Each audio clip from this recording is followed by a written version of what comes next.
Hello everybody and welcome back to another episode of P.I.P, People in Property. Before I introduce our new guest, I would like to remind you to make sure you subscribe, like and comment. The more people that subscribe, the more people will be aware of what we're doing here. Now 70% of our audience aren't subscribed, so they come watch the videos, but then aren't informed when we have a new episode launched and we have some serious guests. So guys, today, without further ado, let me introduce our new guest. Our new guest today is Muiz, who actually used to be a teacher, adapted and became a property investor, and has now actually dealt with purchased over £3.5 million worth of property within the London area. Muiz, thank you for joining us. It's nice to see you. How are you? I'm blessed. I'm happy. I'm good. The weather's good today. Oh, sun is shining. Everyone's more chirpy like that, aren't they? Exactly. No grumpy people around on the road. Exactly. That's what it is. You know, I just came back from Brazil, so out there, then enjoyment and the vibes are good. So it's good to get some good vibes. You brought the sun with you by the looks of it. Yeah. I'm trying, man. Good. But yeah. Right. So obviously, you was a teacher initially. Yeah, that's correct. That's correct. Yeah. So I used to teach design technology in a school in Blackheath, and I was teaching there for about 12 years, so quite a bit of time. And yeah, that whole experience itself is it's different. Yeah. I mean, when I first got into teaching, I didn't think I'd be a good teacher. Okay. But I understood the whole concept of it, and the skills I learned in teaching has helped me in my whole property business itself. Transferable skills, really, isn't it? Yeah, 100%. Because to be a teacher, one of the main things is you need to be a good problem solver. Yeah. So every single day, you imagine you've got all these children that you're teaching. 20, 30 students. And these are like from age 11 to 18. Yeah. Yeah. Every day they're different. Yeah. Yeah. And you're doing that maybe 5 times a day. Correct. So literally you have to think on your feet and change and do certain things. So I'm used to that. You do adapt, Mr. Adaptable. Exactly that. And you know how it is in the market right now. The market's crazy right now. So what you have to do, you have to adapt. Correct.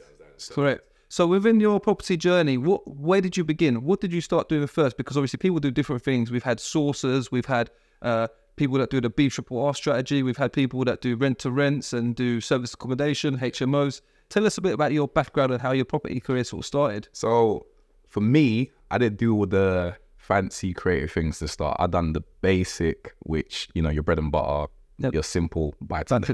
That's how I started, and mainly because Instagram wasn't really there at the time. We didn't really see anyone of us doing things like that. Skills weren't really being shared, were they? Exactly. So there was no one to look up to say, okay, my man there, I know him, he's doing this, let me look into that. Yeah. So my experience of property was on TV. Homes of the Hammer, all these sort of shows doing refurbs and stuff like that. And I used to look at these sort of stuff, I'm thinking, I can do this. Yeah, I got a creative man. I'm a designer, and my background is graphic design.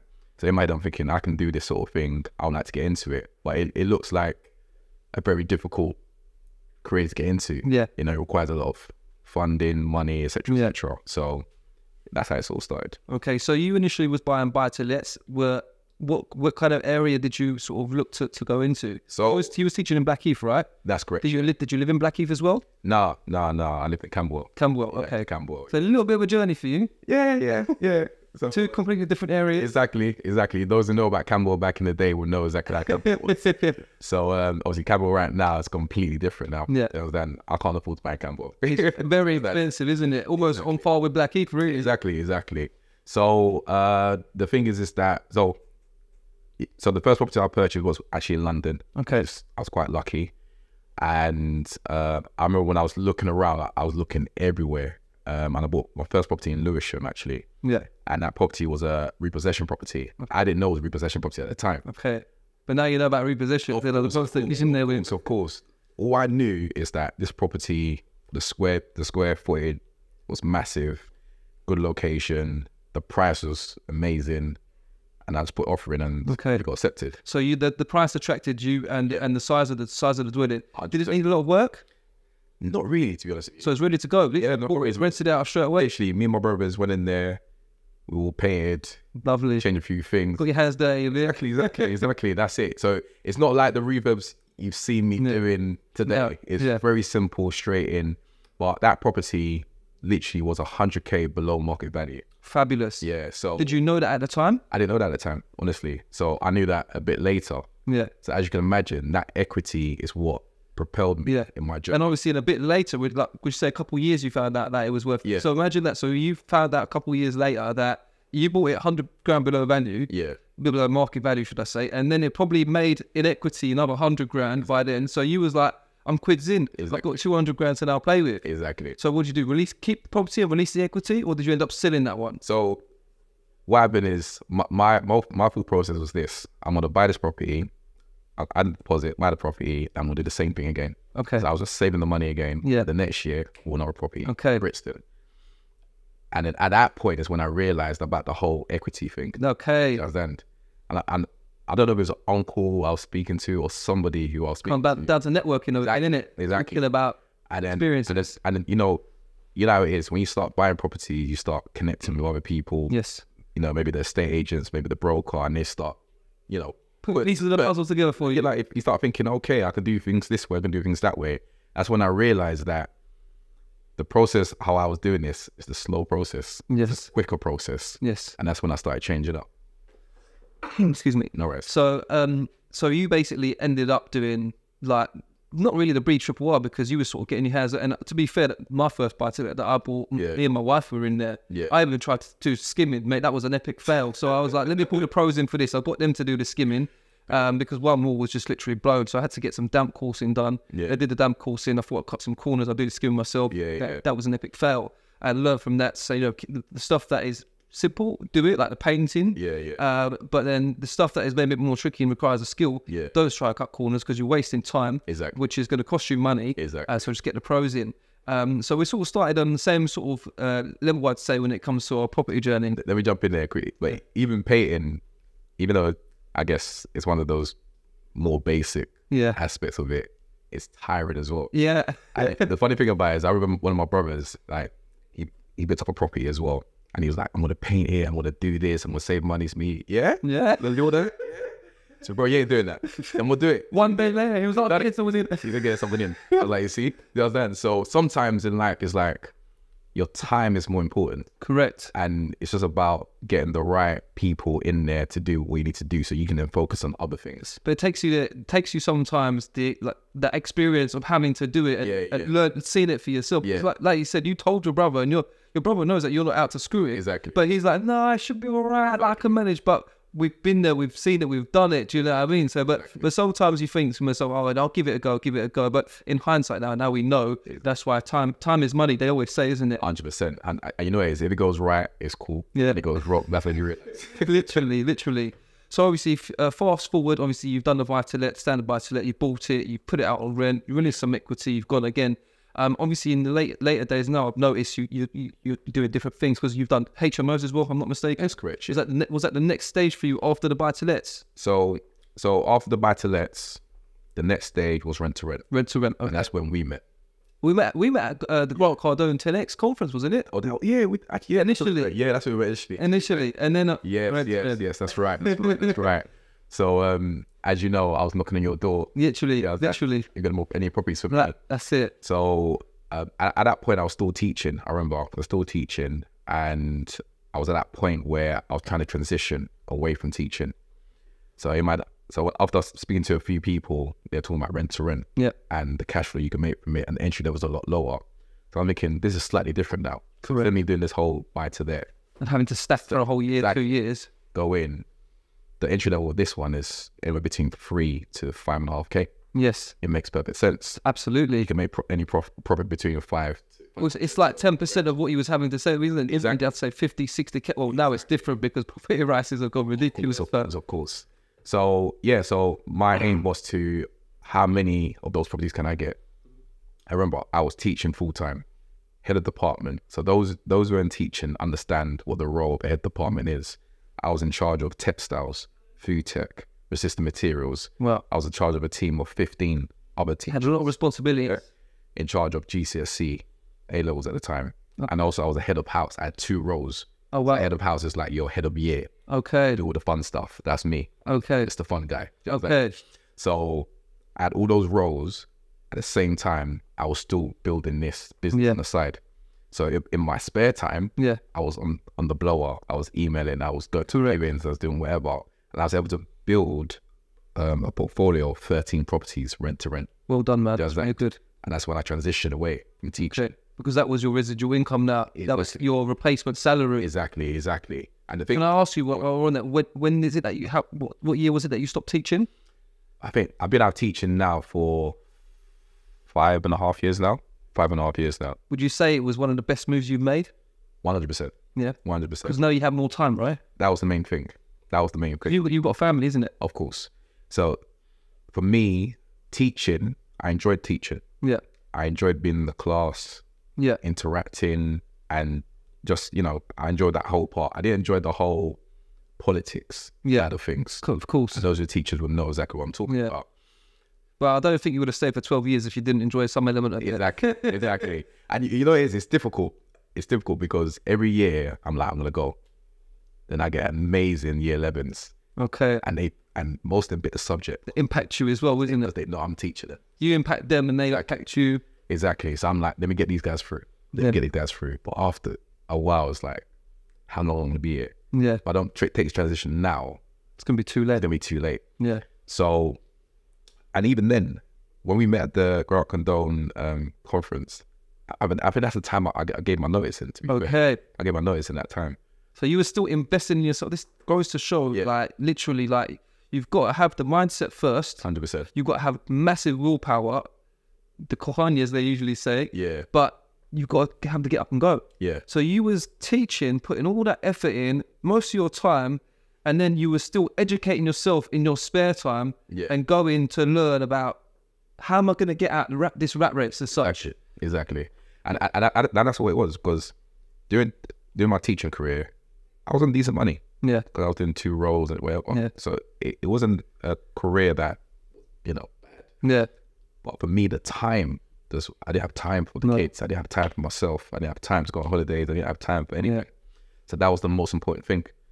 And even when I made that transition, I was still, should I not? I just had to do it. You have to take the plunge, isn't it? Yeah, that's it. That's like, even obviously I used to work for a corporate organisation doing the estate agency. Yeah.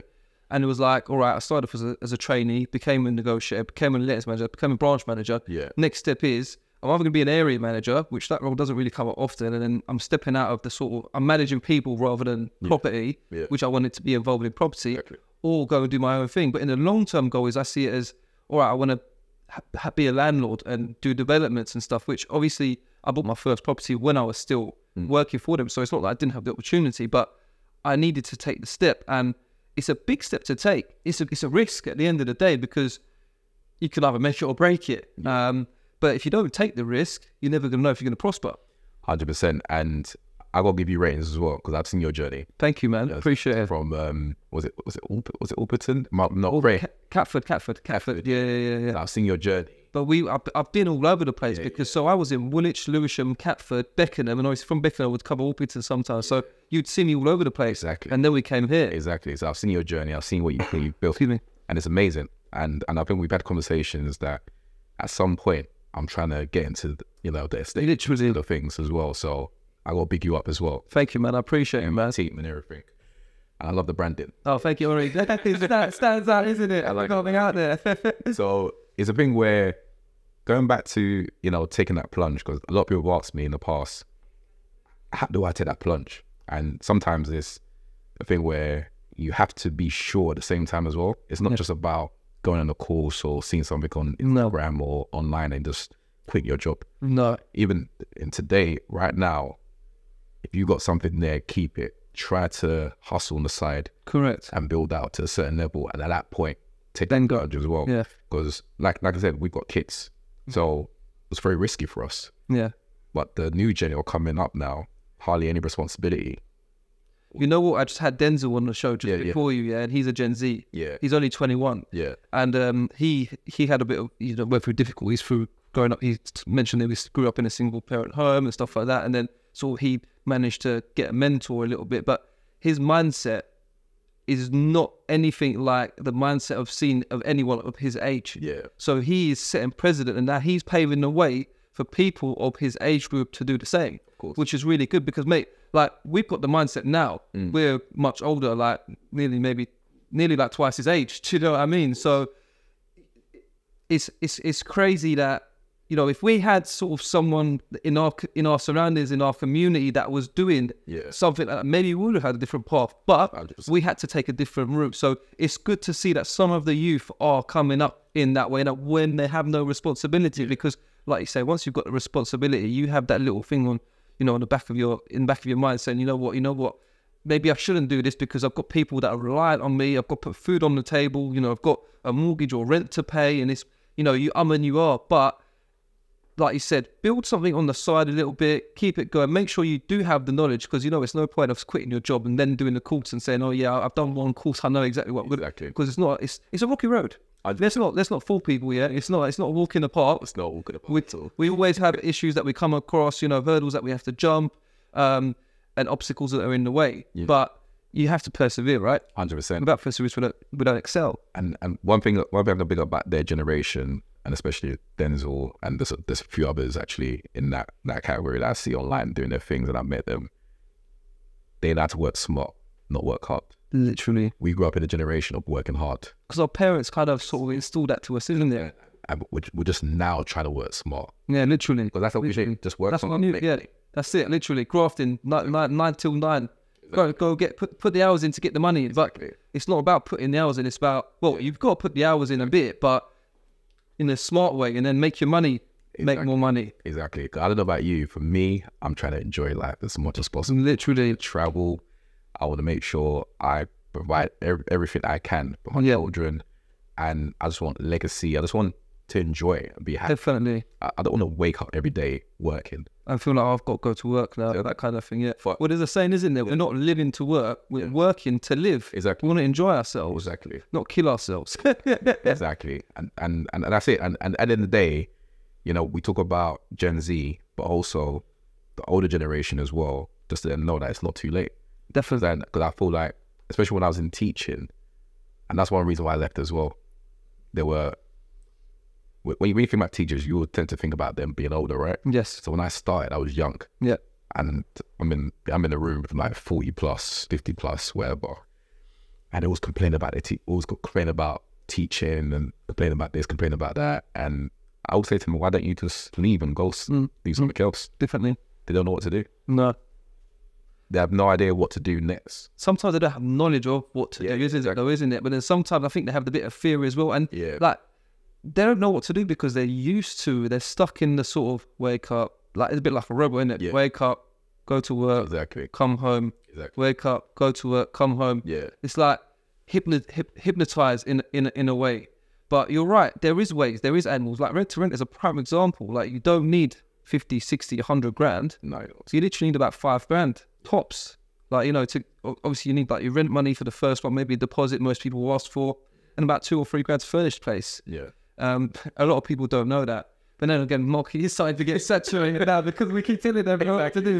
Exactly. I mean, there is it, and then they start bringing the 90-day rule in and all that kind of stuff. But look, there's always a way that the government will try and stop everything. You know, like with the HMOs, everyone used to get HMOs going. Not everyone knew. Then everyone started talking about it. Then boom, Article 4. Yeah. You've got to get planning permission now. Oh, we want to give you objection to planning permission. You know, there's a way of generating more money for the government. They feel like they're missing out at the end of the day. But no, definitely. So, aside from obviously you was doing the rent-to-rent stuff, the HMO stuff, your buy-to-let stuff, I beg your pardon, you're doing the flips as well now? So, because I saw you was doing a project. I'm not sure what that project was. Yeah. Fill me in a little bit. So after the rent-to-rent, and that's why I got the knowledge about HMO. Okay. Because I didn't know about HMO before. Yeah. I learned on the journey.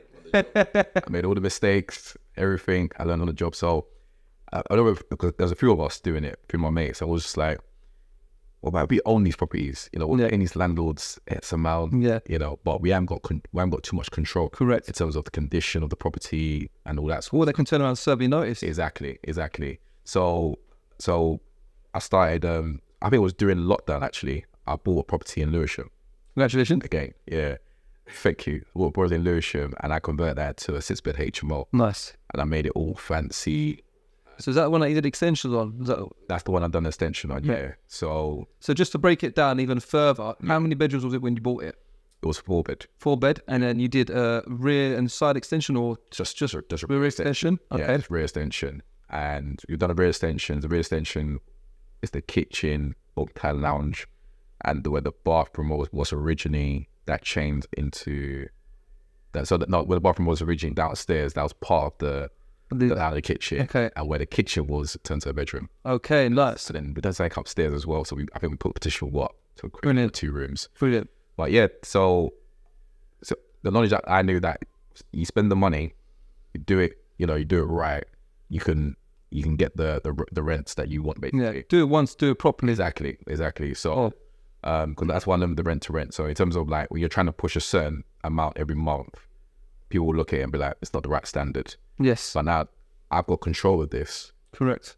And when we put it on for rent, we had a queue of people outside of the house. Brilliant. All the neighbors were asking what's going on. They thought that it was literally like the show's going on. I don't know, like an event happened. Yeah. Literally the whole. Muiz is barbecue. Yeah, it was great. It was crazy. I was thinking, okay, so they were coming in. People was coming in the room and just staying in the rooms. And like, yep, I'm taking. I want this. I want it. Take this one. Yeah. Every single person that came into that house wanted the room. Brilliant. So I had about 4 different block viewings. I had to cancel the rest. Yeah, because you were inundated. Yeah. Did you end up getting like bids on the rooms and stuff like that? Bids. Yeah, people bidding. Yeah. Bidding, everything like that. So it just shows that model works. You do it right. Obviously, don't overspend. Spend within reason. Make sure it's all about numbers. It's a business at the end of the day, isn't it? Some people at their heart, but I want a gold chandelier, and it's not about that. It's about it needs to be efficient. It needs to work. It needs to look nice. 100%. And it needs to have the return. For me, I'm very frugal anyway, so I'm always looking for the best deals. Yes. So that I'll put in favors from certain. Such a B&Q, Whips, Howard's, all of them, fun prices. I'm always looking for good deals. So get a discount. Exactly. So it might look good. It might look a certain amount, but I didn't spend that amount. Yeah. And it just shows that model works. Yes. And I thought, okay, cool, I'm going to do it again. Did you do the B-triple R on that? Did you refinance? Yeah, refinance. Yeah, literally took out every single penny out. Good. Took out more. Oh, brilliant. So you got another free place? Yeah. Completely free. I got no money in it. Literally, the bank is like, obviously. You're paying, you're paying the monthly, but then you have your profit coming out. That one, after the mortgage, the bills, making about 2.5 profit. Fabulous. Got it. Fabulous. So I just thought, okay, cool. Let's repeat this again. Yeah. How many more can I do of this? And how many more did you do, or have you done? I done one more in Bromley. Okay. Which is a great location. Fabulous. Same thing. Not too far from each other, really. Yeah, not far at all. Yeah. Similar sort of thing, 6-bed HMO as well.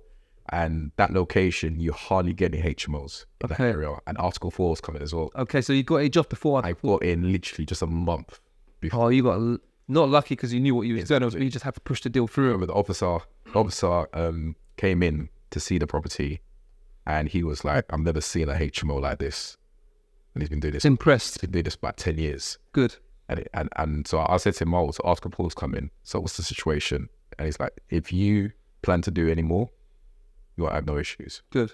So I think what they're trying to do is weed out people that cut corners and provide under quality homes. 100%. Because some people are like, we say think about the numbers and stuff. But great, you have to think about the numbers, but it has to be like it's going to be someone's home, man. At the end of the day. So you can't be going and giving, walls are peeling, falling off, plasters falling off. Yeah. You've got a hole in the carpet. You've got mice infestation. That's not acceptable under any circumstance. And unfortunately, some people do that. Now, I've been in a stage, I've been out to properties allows me able to put it on the market. All right, great. So when you're doing the works, not put it on like this. Thank you, but no thank you.